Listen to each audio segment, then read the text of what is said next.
கோவணத்தோடு சென்ற மக்களிடம் ஆவணங்கள் கேட்கின்ற சொந்தக்காரர்கள் எந்தளவு தூரத்துக்கு அந்த வெளிநாடுகளில் வாழ்ந்து கொண்டு திரும்ப முடியாத ஒரு நிலைமையிலே இருக்கிறார்கள்ன்றதை நீங்கள் விளங்கிக் கொண்டு நுழைஞ்சதே சட்டவிரோதமாக நுழைஞ்சு அசைலம் கேட்கிற அளவுக்கு தான் நிலைமை இவர்களை தடுத்து முற்று முழுதாக இந்த இராணுவத்துடைய மனோநிலையை மாற்றி அமைக்கிறதுக்கு இவர்களால் இயலாது.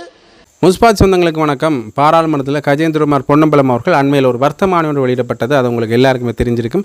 அதாவது வடக்கு பரப்பில் இருக்கிற 6000 ஏக்கருக்கு கிட்டத்தட்ட 6000 ஏக்கர் காணிகளை அரசு கபலீகரம் செய்கிற ஒரு வர்த்தமானி. அதாவது அந்த குறிப்பிட்ட காணிகள் தனியாருக்கு சொந்தமான காணிகள். அந்த தனியாருக்கு சொந்தமான காணிகளை யாருமே உரிமை கோராத இடத்துல அது அரசுக்கு சொந்தமானதாக மாற்றப்படும் என்பதுதான் அந்த வர்த்தமானி. அந்த வர்த்தமானியை திரும்ப பெறணும் என்று சுமந்திரன், ஸ்ரீதரன் போன்ற பலரும் தங்களுடைய விமர்சனங்களை முன்வைத்த வண்ணம் இருந்தார்கள். அந்த வகையில் கஜேந்திரகுமார் பொன்னம்பலம் அவர்கள் கூறுகின்ற பொழுது இந்த காணிக்கு சொந்தமானவர்கள் எல்லாம் இப்போ வெளிநாட்டில் இருக்கிறார்கள். நீங்கள் 3 மாத கால அவகாசம் கொடுத்தீங்கன்னா 3 மாதத்துலேருந்து எப்படி வர முடியும்? அது மட்டும் இல்லாமல் இந்த காணிக்கு சொந்தமான நபர்கள் மேலே பயங்கரவாத தடை சட்டம் பிரயோகிக்கப்படுவதற்கான வாய்ப்புகள் இருக்கிறது. அவர்கள் இங்கே வந்தால்தான் பயங்கரவாத தடத்தில் நீங்கள் கை செய்கிறார். பிறகு என்னென்று அவர்கள் தங்களுடைய காணிகளை உறுதிப்படுத்த முடியும்? ஆகவே இது தொடர்பாக நீங்கள் சிந்தித்து செயற்பட வேண்டும் என்றும் இந்த வர்த்தமானி திரும்ப பெறப்பட வேண்டும் என்றும் அவர் பாராளுமன்றத்தில் தனது உரையில் இந்த விஷயங்களை சொல்லியிருக்கிறார். அது தொடர்பான காணொலியை நான் அதோட நினைக்கிறேன், பார்த்துக்கொள்ளுங்க.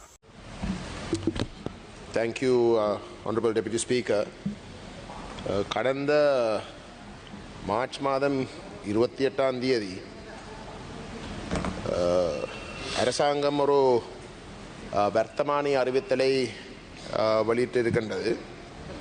விசேஷமாக வடமாகாணத்தை சார்ந்த 4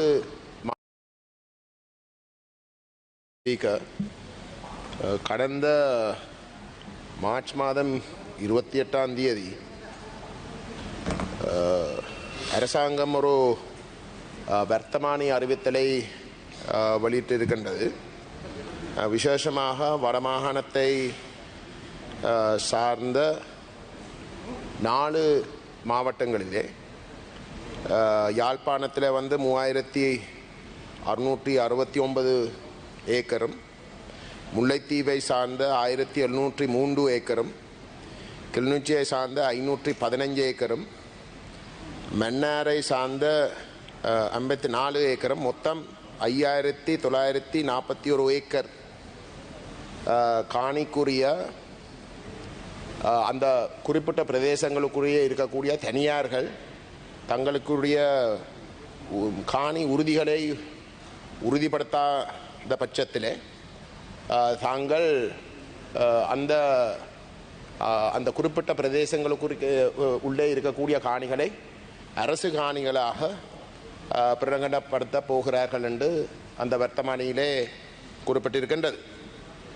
கௌரவ பிரதி சபாநாயகர் அவர்களே, உங்களுக்கு நன்றாக தெரியும், இன்றைக்கு இருக்கக்கூடிய நிலைமையிலே தமிழ் மக்களுடைய சனத்தொகை எடுத்துக்கொண்டால் தாயக நிலப்பரப்பில் என்றால் வடகிழக்கு தமிழர் தாய நிலப்பரப்பிலே வாழ்ந்து கொண்டு இருக்கக்கூடிய தமிழ் மக்களுடைய சரிசமமான சனத்தொகை இன்றைக்கு வெளிநாடுகளுக்கு புலம்பெயர்ந்த தமிழ் மக்களாக வாழ்ந்து கொண்டிருக்கிறார்.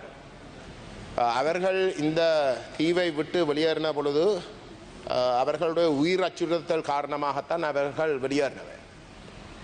அவர்களுடைய அனைத்து சொத்துக்களையும் விட்டு சில இடங்களில், பெரும்பான்மையான இடங்களிலே உண்மையிலே சட்டவிரோதமாக அந்தந்த நாடுகளுக்கு நுழைஞ்சதே சட்டவிரோதமாக நுழைஞ்சு அசைலம் கேட்கிற அளவுக்கு தான் நிலைமை இருந்தது.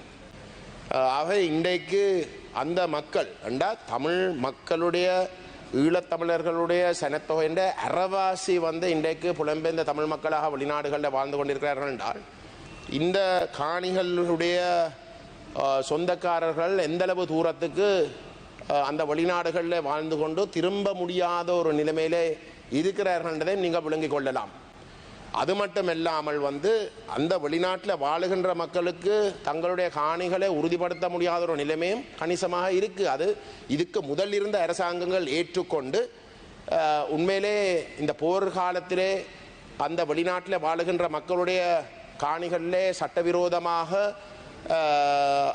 அவர்களுடைய அந்த காணிகளில் குடியேறியிருந்த இங்கே வாழ்ந்து கொண்டிருந்த மக்கள் பிரிஸ்கிரிப்ஷன் ரைட்ஸை கிளைம் பண்ண முடியாத வகையில் அந்த சட்டத்தை தடுத்து வச்சிருந்தது. ஏனென்றால் அந்தளவு தூரத்துக்கு அந்த புலம்பெயர்ந்த தமிழ் மக்களுடைய காணிகளுக்கு பாரதூரமாக அநீதிகள் நடைபெறும் என்ற அடிப்படையில் தான் அதெல்லாம் நிப்பாட்டப்பட்டிருந்தது. அந்தளவு தூரத்துக்கு ஒரு பிரச்சனை இருந்ததே. இந்த அரசாங்கம், இதுக்கு முதல் ஆட்சி செய்த அரசாங்கங்களை இனவாதிகள் என்று சொல்லுவார்கள், அவர்களே வந்து அதை விளங்கி கொண்டு அதை தடுத்து நிப்பாட்டினார்கள். அந்தளவு தூரத்துக்கு ஒரு பிரச்சனை இருக்கின்றதை விளங்கி கொண்டார்கள். இன்றைக்கு வந்து இந்த அரசாங்கம் பயங்கரவாத தடுப்பு சட்டத்தை நீக்காமல் பயங்கரவாத தடுப்பு சட்டத்தை அமுல்படுத்தி கொண்டிருக்கிறார்கள். அப்படிப்பட்ட ஒரு சூழலில் வந்து அந்த காணி உரிமையாளர்கள் இங்கே வந்து இந்த 3 மாதத்துக்குள்ளே தங்களுடைய காணிகளை உறுதிப்படுத்த முடியாத ஒரு நிலைமை தான் இன்றைக்கு இருக்கின்றது. அது மட்டுமல்ல, இது புலம்பெயர்ந்த தமிழ் மக்களை பற்றி கதைக்கிறோம். இங்கே வடகிழக்கிலே தமிழர் தாயகத்தில் வாழுகின்ற மக்களும் கூட, அவர்களுக்கும் கூட கணிசமானோர் அந்த உரிமையை கோரக்கூடிய நிலையிலே இருக்கக்கூடிய இடத்திலேயும் அவர்கள் பல தடவைகள் வந்து இடம்பெற வேண்டி வந்தது. மல்டிபிள் டிஸ்பிளேஸ்மெண்ட்ஸ், போர் காரணத்தினால வந்து எத்தனையோ தடவைகள் வந்து தங்களுடைய அனைத்து சொத்துக்களையும் விட்டு ஓட வேண்டி வந்தது. அப்படிப்பட்ட ஒரு நிலையிலே நான் கேட்கிறேன், இந்த காணிகளை உறுதிப்படுத்த சொல்லி 3 மாதம் கொடுப்பது வந்து இது ஒரு ஏற்றுக்கொள்ளக்கூடிய ஒரு விடயமா? இந்த காணி சம்பந்தப்பட்ட விடயங்கள் முற்று முழுதாக தமிழருடைய இன பிரச்சனையோட அடிப்படை காரணம் என்றது விளங்கிக் கொள்ள வேண்டும். இது இந்த அரசாங்கத்துக்கு தெரியாது சொல்றீங்களோ? அப்படிப்பட்ட ஒரு நிலையிலே இந்த தமிழர்களுடைய காணி சம்பந்தப்பட்ட விஷயத்தை இந்தளவு தூரத்துக்கு வந்து ஒரு நியாயம் இல்லாத வகையிலே ஒரு கெசட் மூலமாக 3 மாத காலாவசத்தை வழங்கி அவர்கள் இதை உறுதிப்படுத்தாவிட்டால் அது அரசு காணியாக பிரகடனப்படுத்த போகிறார்கள் என்று சொல்வது திட்டமிட்ட வகையில் வந்து அந்த காணிகள், அந்த மக்களுடைய காணிகள் அனைத்துமே வந்து தாங்கள் பறித்து, சட்டவிரோதமாக பறித்து, இயற்கை நீதிக்கு முரணாக பறித்து அந்த காணிகள் அனைத்தையும் வந்து குடியேற்றங்களுக்கு பயன்படுத்த போகிறார்கள் என்று நான் பொறுப்போடு கூறுகின்றேன். குடியேற்றங்களுக்கு பயன்படுத்த போகிறார்கள் என்றதுதான் உண்மை. இது வந்து ஒரு இந்த அரசாங்கம் விஷயம் விளங்காமல் ஒரு தவறாக அவசரப்பட்டு செய்கிற ஒரு விஷயம் அல்ல. நான் இதுக்கு முதலும் பல தடவைகள் இந்த பாராளுமன்றத்தில் வெளியிலேயும் சுட்டிக்காட்டி வருகிறேன். இன்றைக்கு வடகிழக்கிலே இருக்கக்கூடிய இராணுவம் மற்றது முப்படைகள் முழுக்க அங்கே வாழுகின்ற தமிழ் மக்களை எதிரி என்ற கண்ணோட்டத்திலே தான் அவர்களை பார்க்கிறார்கள். அந்த வகையிலே இந்த அரசாங்கமும் மட்டுமில்லை, இதுக்கு முதல் இருந்த அரசாங்கங்களும் அந்த தமிழ் மக்களுடைய உரிமைகளை அவர்கள் அங்கீகரிக்க தயார் இல்லை என்றால் அந்த மக்கள் எதிர்காலத்திலேயும் ஒரு 30 வருஷமா ஆயுத ரீதியாக போராடி அந்த போராட்டம் மௌனிக்கப்பட்டிருந்தாலும் கூட எதிர்காலத்திலேயும் அந்த மக்களுடைய உரிமைகளை அங்கீகரிக்க தயாரில்லை என்றால் அந்த மக்கள் திரும்பவும் சில வேளையில வந்து போராடுவதற்கு முயற்சிக்கலாம் என்ற காரணத்தினாலே, அந்த பயத்தாலே திட்டமிட்ட வகையில வந்து இந்த கரையோர பிரதேச அனைத்தையும், தமிழர் தாய நிலப்பரப்பில் இருக்கக்கூடிய கரையோர பிரதேசம் முழுவதையும் சுவீகரிக்கிறதுக்கான திட்டம் தான் நடக்கிறது. அது எந்த அடிப்படையில் என்றால், முதல் போர்க்காலத்திலே அந்த மக்களுக்கு கடத்தொழில் செய்ய முடியாத ஒரு நிலைமையை ஏற்படுத்தி முற்று முழுதாக ஒரு பொருளாதார தடை, கடத்தொழில் தடை 30 வருஷங்களுக்கு மேலாக மேற்கொண்டு அந்த மக்கள் முழுமையாக தங்களுடைய வாழ்வாதாரத்தை இழக்கிற அளவுக்கு, தங்களுடைய வாழ்க்கை நடத்த முடியாத அளவுக்கு ஏழை தன்மைக்கு அவர்களை இருக்கிறார்கள். அந்த வகையில் அந்த மக்கள் இந்த மண்ணில வாழ முடியாதுன்னு சொல்லி வெளியேறார்கள். அந்த மக்கள் தான் இன்றைக்கு புலம்பெயர்ந்த தமிழ் மக்களாக வந்து வெளிநாடுகளில் போய் சென்றிருக்கிறார்கள். ஆகவே அந்த சுவீகரிப்பு திட்டமிட்ட வகையிலே அவர்களுடைய பொருளாதாரத்தை அழிப்பதின் ஊடாக நீங்கள் ஏற்கனவே போர்க்காலத்திலே செய்தீர்கள். இதுதான் மிச்சம். இன்றைக்கு நீங்கள் நடத்த போறது இதுதான் மிச்சம். அந்த மக்களுடைய நிரந்தரமாக தங்களுடைய உரிமைகளை, தங்களுடைய காணிக்குரிய மண்ணுக்குரிய அந்த அடையாளங்களை இல்லாமல் செய்து அவர்கள் பறிக்க போற ஒரு வேலை திட்டம் இன்றைக்கு இந்த அரசாங்கத்தால செய்து. யார் இந்த அரசாங்கம்? இதுக்கு முதலில் இருந்த ஆட்சியில் இருந்தவர்கள் அனைவரும், சிங்கள கட்சிகள் அனைத்தும் தமிழர்களுக்கு எதிராக ஒரு இனவாதத்தை கேட்கிறவர்கள், அவர்கள் பிழையானவர்கள், தாங்கள் தான் புனிதவானவர்கள் என்று சொல்லி இன்றைக்கு ஆட்சிக்கு வந்தவர்கள் தான் இந்த அநியாயத்தை செய்ய போகிறார்கள் என்றதை நான் பொறுப்போடு சொல்றேன். கௌரவ பிரதி சபாநாயகர் அவர்களே, இது வெறுமனே வந்து தமிழர்களை குறிவைக்கிற ஒரு விஷயம் மட்டுமல்ல, இது திட்டமிட்ட வகையிலே வந்து தமிழ் பேசும் மக்களை குறிவைக்கிற ஒரு விஷயமாக மாறும். நீங்கள் வேண்டுமென்றால் எழுதி வையுங்கள். இது இன்றைக்கு வடமாகாணத்தை குறிவைக்கிற ஒரு விஷயம். இது கிழக்கு மாகாணத்துக்கும் போகும். ஏன் இது நடக்குது என்றால், ஒன்றில் இந்த அரசு எலும்பில்லை. இந்த இராணுவத்துடைய தமிழ் விரோத செயல்பாடுகளை நிப்பாட்டுவதற்கு இவர்களை தடுத்து முற்று முழுதாக இந்த இராணுவத்துடைய மனோநிலை மாற்றி அமைக்கிறதுக்கு இவர்களால் இயலாது. அல்லது இவர்கள் அல்லது இவர்களும் இந்த அரசு இந்த இராணுவத்துடைய மிக மோசமான இனவாத செயல்பாடுகளுக்கு துணை போகின்ற வகையில் முற்று முழுதாக உடந்தையாக அவர்கள் செயல்படுறதாக மட்டும்தான் நாங்கள் இதை பார்க்கலாம். ஆகவே கௌரவ பிரதி சபாநாயகர் அவர்களே, இந்த அரசாங்கம் இந்த தேர்தலிலே தமிழர் தாயகத்திலே சந்திச்சு இருக்கின்ற பாரிய பின்னடைவை சரியான கோணத்தில் விளங்கிக் கொள்ள வேண்டும்.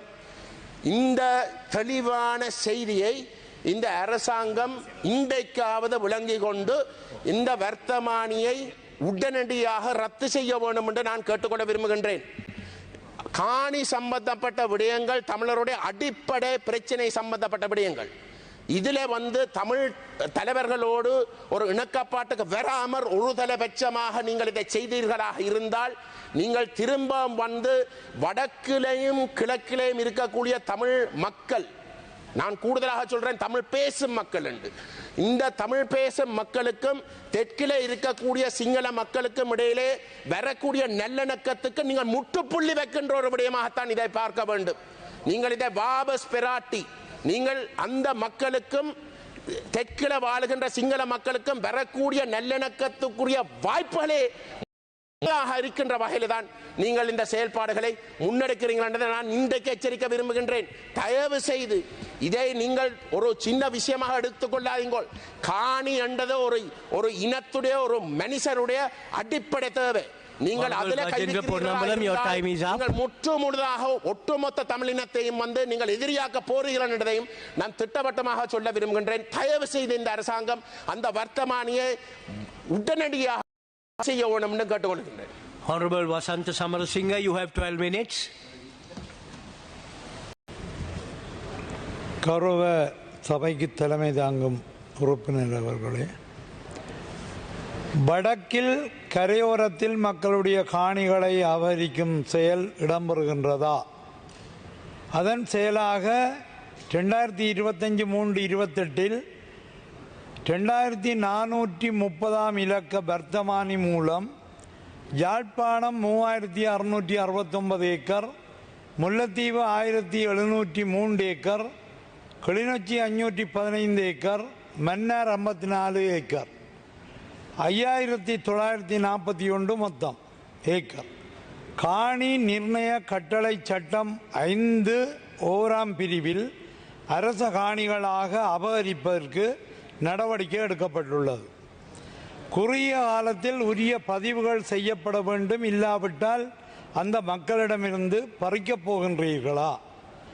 இது வடக்கு மக்களுக்கு நீங்கள் செய்யும் மிக பெரிய துரோகமாக தெரியவில்லையா?